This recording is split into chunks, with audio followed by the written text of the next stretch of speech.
Hi, my name is Elaine Brown. Thank you so much for coming to my channel. If you're here, you've probably been accepted into a music program at the undergraduate level. Congrats!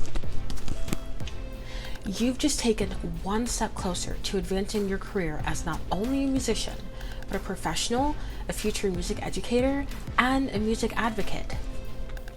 In this video, I will be going over 5 major aspects of the music major life.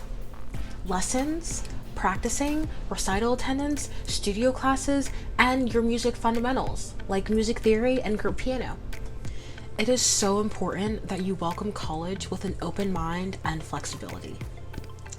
Hopefully, this video and this channel can help in giving you some insight and provide some tools to help you along the way. Let's get started. Number 1, lessons.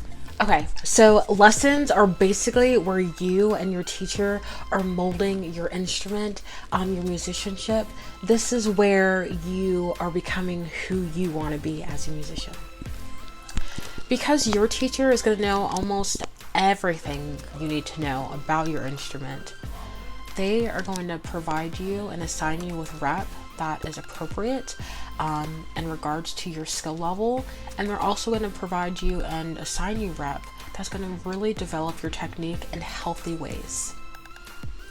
Although lessons are not lectures, there are many things that you're going to want to write down and record.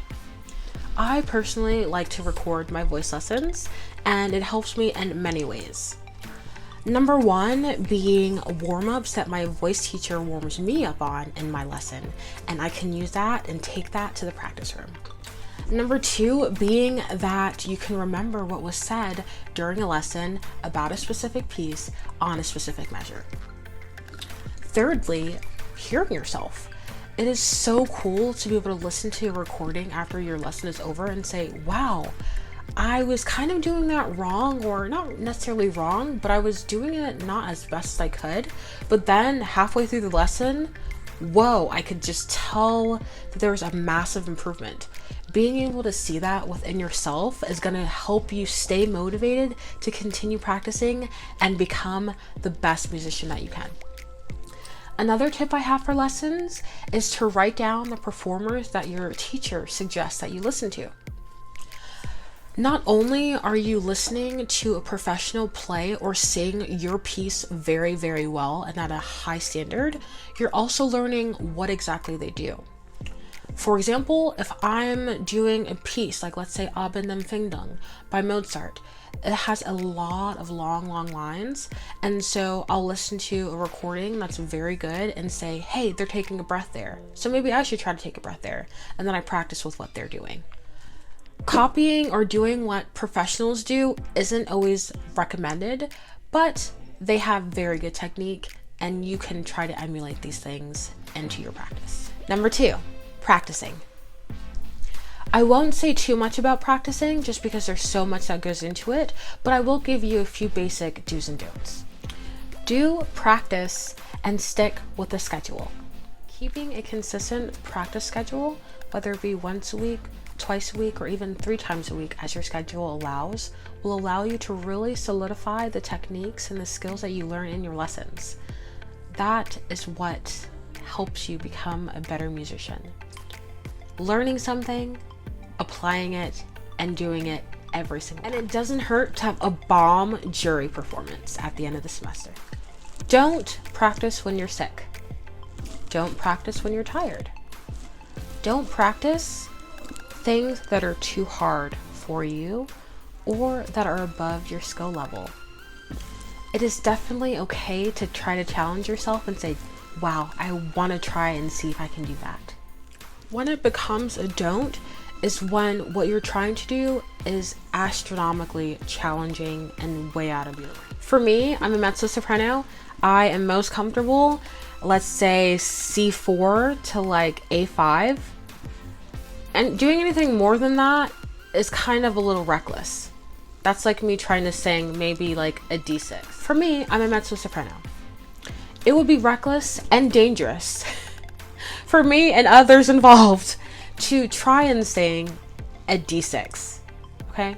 That's not in my range, And it's not anything I've gone over with my voice teacher. So that is something that would be a don't.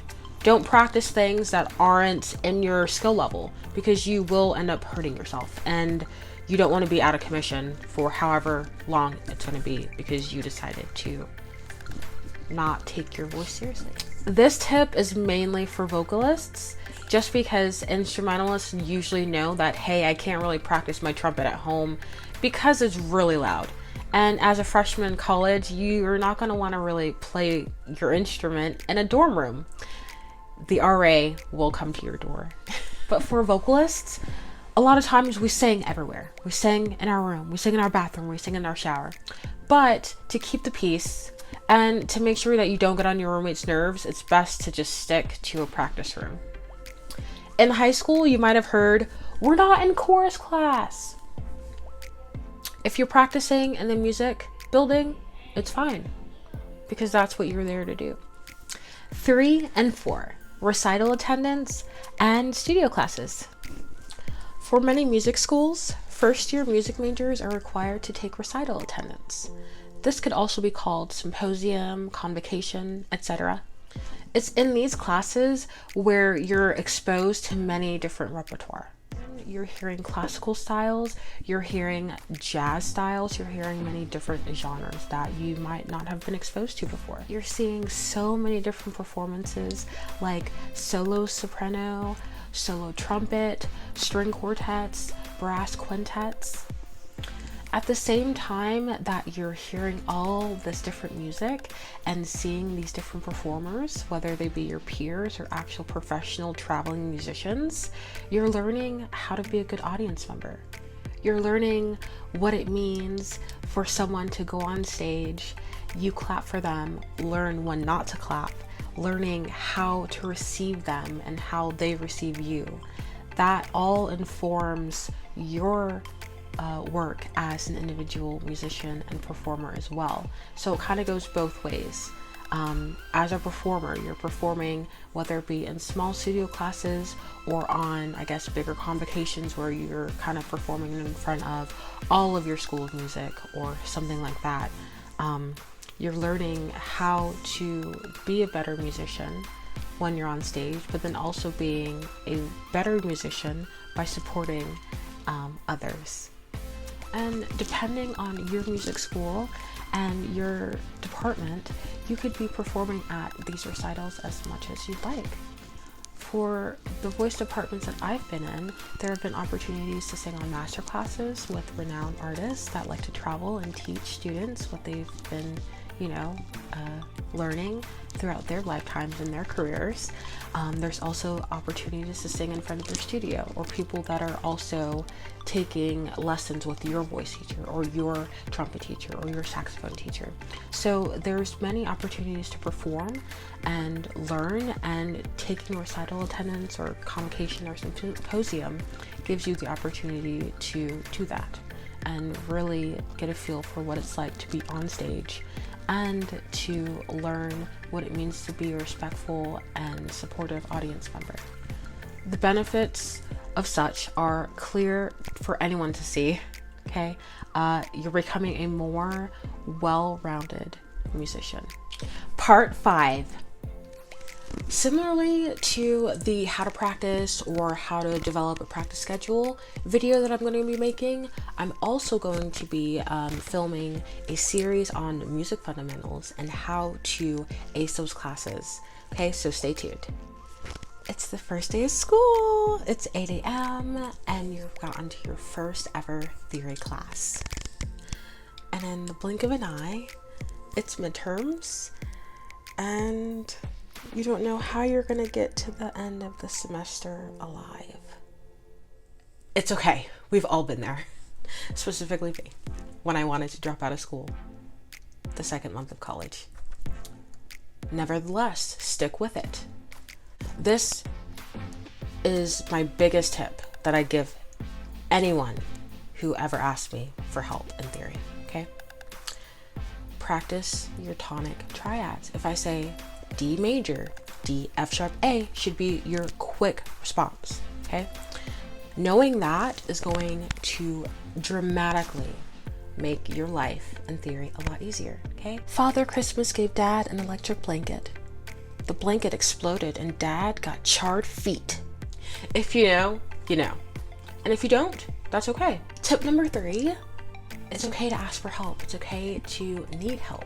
So with that being said, go to theory tutoring. If you don't have actual tutoring in your department, go talk to your theory teacher or talk to the theory department head and say, hey, can you get some upperclassmen to maybe help me out with some theory fundamentals?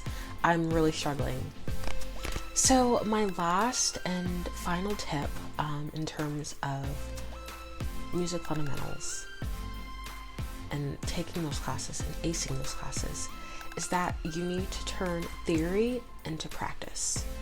A lot of times we're just looking at a textbook and we're looking at chords. We are musicians.